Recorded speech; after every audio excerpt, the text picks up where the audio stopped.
परमा एकादशी व्रत कथा।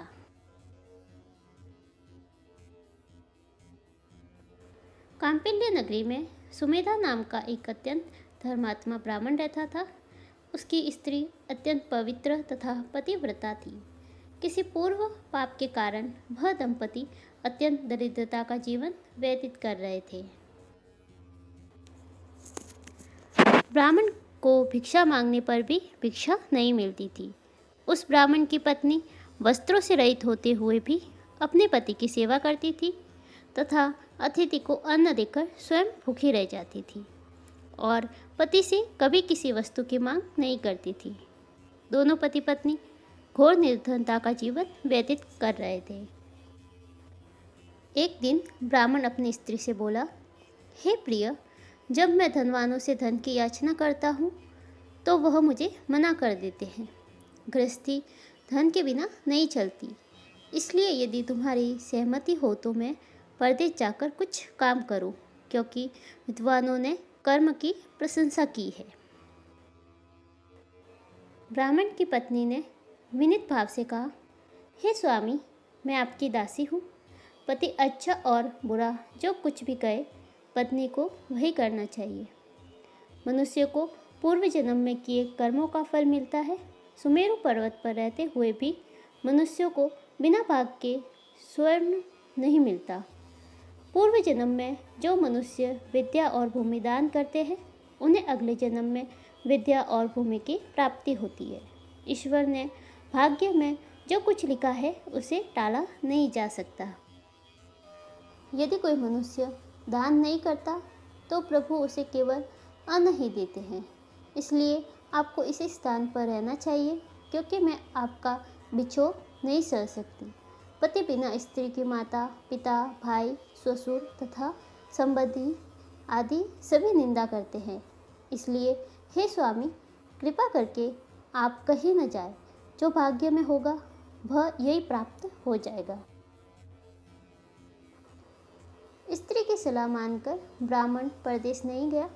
इसी प्रकार समय बीतता रहा। एक बार कौंडिन्य ऋषि वहाँ आए। ऋषि को देखकर ब्राह्मण सुमेधा और उसकी स्त्री ने उन्हें प्रणाम किया और बोले, आज हम धन्य हुए, आपके दर्शन से आज हमारा जीवन सफल हुआ। ऋषि को उन्होंने आसन तथा भोजन दिया। भोजन देने के बाद पतिव्रता ब्राह्मणी ने कहा, हे ऋषिवर, कृपा कर आप मुझे दरिद्रता का नाश करने की विधि बतलाइए। मैंने अपने पति को परदेश में जाकर धन कमाने से रोका है।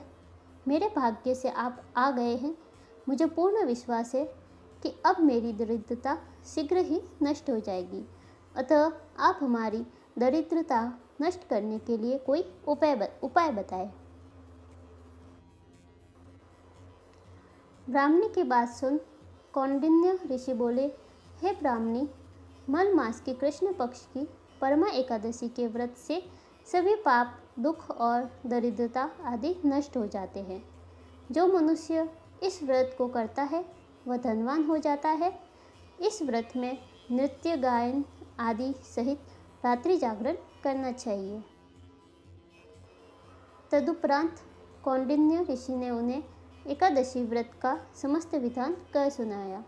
ऋषि ने कहा, हे ब्राह्मणी, पंचरात्रि व्रत इससे भी ज़्यादा उत्तम है। परमा एकादशी के दिन प्रातःकाल नित्य कर्म से निवृत्त होकर विधान पूर्वक पंचरात्रि व्रत आरंभ करना चाहिए। यह एकादशी धन वैभव देती है तथा पापों का नाश कर उत्तम गति को प्रदान करने वाली होती है। धनाधिपति कुबेर ने भी इस एकादशी व्रत का पालन किया था, जिससे प्रसन्न होकर भगवान भोलेनाथ ने उन्हें धनाध्यक्ष का पद प्रदान किया। इसी व्रत के प्रभाव से सत्यवादी राजा हरिश्चंद्र को पुत्र, स्त्री और राज्य की प्राप्ति हुई थी। जो मनुष्य 5 दिन तक निर्जल व्रत करते हैं, वे अपने माता पिता और स्त्री सहित स्वर्गलोक को जाते हैं। जो मनुष्य 5 दिन तक संध्या को भोजन करते हैं, वे स्वर्ग को जाते हैं। जो मनुष्य स्नान करके 5 दिन तक ब्राह्मणों को भोजन कराते हैं, वे समस्त संसार को भोजन कराने का फल पाते हैं। जो मनुष्य इस व्रत में अश्वदान करते हैं उन्हें तीनों लोकों का दान करने का फल मिलता है। जो मनुष्य उत्तम ब्राह्मण को तिल दान करते हैं वे तिल की संख्या के बराबर वर्षों तक विष्णु लोक में वास करते हैं। जो मनुष्य घी का पात्र दान करते हैं वह सूर्य लोक को जाते हैं। जो मनुष्य 5 दिन तक ब्रह्मचर्य पूर्वक रहते हैं वे देवांगनाओं के साथ स्वर्ग को जाते हैं। हे ब्राह्मणी, तुम अपने पति के साथ इसी व्रत को धारण करो, इससे तुम्हें अवश्य ही सिद्धि और अंत में स्वर्ग की प्राप्ति होगी। कौंडिन्य ऋषि के वचनानुसार ब्राह्मण और उसकी स्त्री ने परमा एकादशी का 5 दिन तक व्रत किया। व्रत पूर्ण होने पर ब्राह्मण की स्त्री ने एक राजकुमार को अपने यहाँ आते देखा।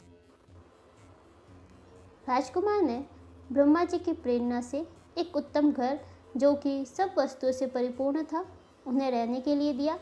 तदुपरांत राजकुमार ने आजीविका के लिए एक गांव दिया।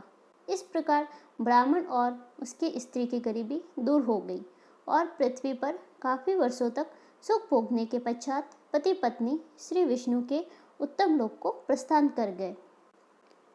धन्यवाद।